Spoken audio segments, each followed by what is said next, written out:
AI වල ChatGPT ආවට පස්සේ සිදුවෙච්ච ප්‍රධාන දෙයක් ගැන අද කියන්න යන්නේ. ඒ තමයි agentic automatic browser එක. ඔගොල්ලෝ දැනට Chrome වගේ browsers පාවිච්චි කරනවා ඇති. නමුත් මේක මගින් අන්තර්ජාලය සර්ච් කරන හැටි නැත්නම් අන්තර්ජාලයෙන් තොරතුරු හොයන හැටි පිළිබඳව විප්ලවීය වෙනසකට භාජනය විතර නියමිතයි. මේ තමයි Perplexity ඉදිරිපත් කරන Comet browser එක. මේකේ features හුඟක් තියෙනවා. ඒකේ features කිහිපයක් අද අපි ඔබට හඳුන්වා දෙන්න යනවා. ඉස්සෙල්ලාම කරන්න තියෙන්නේ Chrome වගේ දැනට පාවිච්චි කරන browser එකෙන් download Comet browser කියලා යන්න.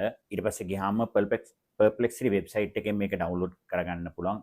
Windows desktop laptop වලට විතරයි තාම පුළුවන්. තවම mobile version එකක් ඇවිල්ලා නැහැ. ඒකත් තමයි ඔයගොල්ලන්ට මේකත් සාමාන්‍ය browser එකක් වගේම web browse කරන්න පාවිච්චි කරන්න පුළුවන්.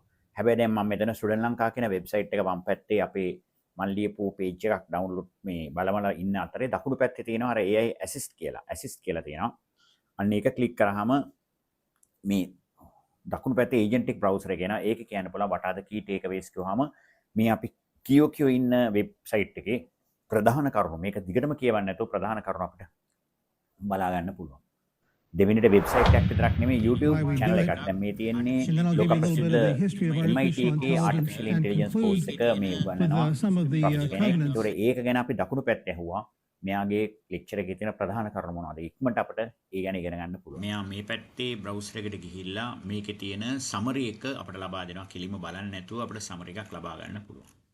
ඊළඟ මේක shopping කරන්නත් අපිට පාවිච්චි කරන්න පුළුවන්. අපි ඇහුවා රුපියල් 2000ට වඩා අඩුවෙන් ගන්න පුළුවන් Bluetooth speakers ලයිස්තුගත කරන්න එපා. මෙයා වෙබ්සයිට්ස් වලට ගිහිල්ලා මේ වගේ වෙබ්සයිට්ස් කීපයක් අපිට පින්නවා. අපි එකෙන් දරස් වෙබ්සයිට් එකට ගිහිල්ලා දැන් ඇහුවා මේ පිටුවේ තියෙන මට හොඳම Bluetooth speaker එක පෙන්වන්න කියලා. ඒතර එයා ඒක අදාළ එක පින්නවා. ඒතර ඒකෙන් ගන්න පුළුවන්. මම තාම චෙක් කරේ නෑ ඔයගලන්ට බඩුව එතනින්ම මිලදී ගැනීමට හැකියාව ලැබෙන්න තියෙන්න පුළුවන්.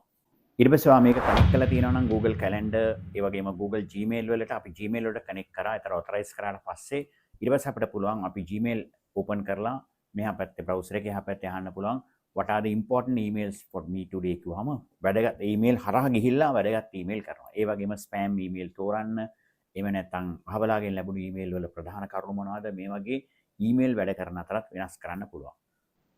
Comet browser එකේ හුඟා කටයුතු තියෙනවා. අද අපි කෙටි වීඩියෝ එකේ මූලික කරුණු ටික ඔබට ගෙනාවේ. ඒ වගේම Comet විතරක් නෙමෙයි අනාගතයේදී ChatGPT සහ අනිකුත් AI models උත් මේ වගේ browsers එන්න නියමිතයි. ඒ නිසා Chrome browser එකත් මේ වගේ update වෙයි. නැත්නම් ඒගොල්ලන්ට ඉන්න බැරි. මේක විප්ලවීය වෙනසක් සාමාන්‍ය වෙනසක් නෙමෙයි. ඔබ අන්තර්ජාලය භාවිතා කරන ආකාරය සම්පූර්ණ වෙනස් කරපු අවස්ථාවක් තමයි මේ තියෙන්නේ. ඉතින් පාවිච්චි කරලා බලන්න ඔබට යම් කිසි වැලියු එකක් ලැබුණා නම් මේ වීඩියෝ එක ලයික් කරලා කමෙන්ට් කරලා තියන්න. ඒ වගේම අපේ courses ගැන විස්තර දැනගන්නත් තවත් විස්තර බලා ගන්නත් අපේ AI skills hub එකට join වෙන්න.